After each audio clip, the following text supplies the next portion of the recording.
যখন তুমি নিজের রক্তের মানুষের দ্বারা কষ্ট পাবে, তখন একবার নবী ইউসুফ আলাইহিস সালামের কথা মনে করো। তিনি কিভাবে নিজের ভাইদের দ্বারা প্রতারিত হয়েছিলেন। যখন তোমার মা বাবা না বুঝেই তোমার বিরুদ্ধাচরণ করে, তখন নবী ইব্রাহিম আলাইহিস সালামের কথা মনে করো। তার বাবা তাকে আগুনে নিক্ষেপ করাই ভূমিকা রেখেছিল। যখন তুমি সমস্যা থেকে পরিত্রাণের জন্য কোনো পথ পাবে না, তখন নবী ইউনুস আলাইহিস সালামের কথা ভাবো। তিনি কতটা সময় তিমি মাছের পেটে আটকা পড়েছিল।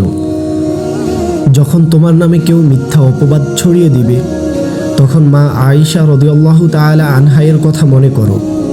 তার নামে পুরো শহর জুড়ে কুৎসা রটনা করা হয়েছিল।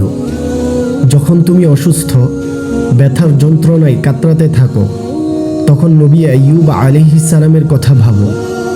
তিনি ভয়ঙ্কর এক ভাইরাসজনিত রোগে আক্রান্ত হয়ে তোমার থেকেও বেশি কষ্ট পেয়েছিল।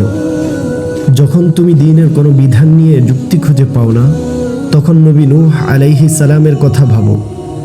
তিনি কোনো প্রশ্ন ছাড়াই মরুভূমিতে নৌকা তৈরি করেছিল। যখন তুমি আত্মীয় স্বজন, পরিবার, বন্ধুবান্ধবের কাছে হাসির পাত্রে পরিণত হও, তখন শেষ নবী হযরত মুহাম্মদ সাল্লাল্লাহু আলাইহি ওয়াসাল্লামের কথা ভাবো।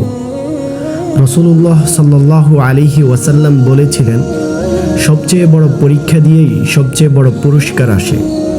যখন আল্লাহ কাউকে ভালোবাসেন, তখন তাকে পরীক্ষা করেন, এবং যে এই পরীক্ষাগুলো মেনে নেয় সে আল্লাহর সন্তুষ্টি অর্জন করে, আর যে অভিযোগ করে সে তার ক্রোধের পাত্র হয়।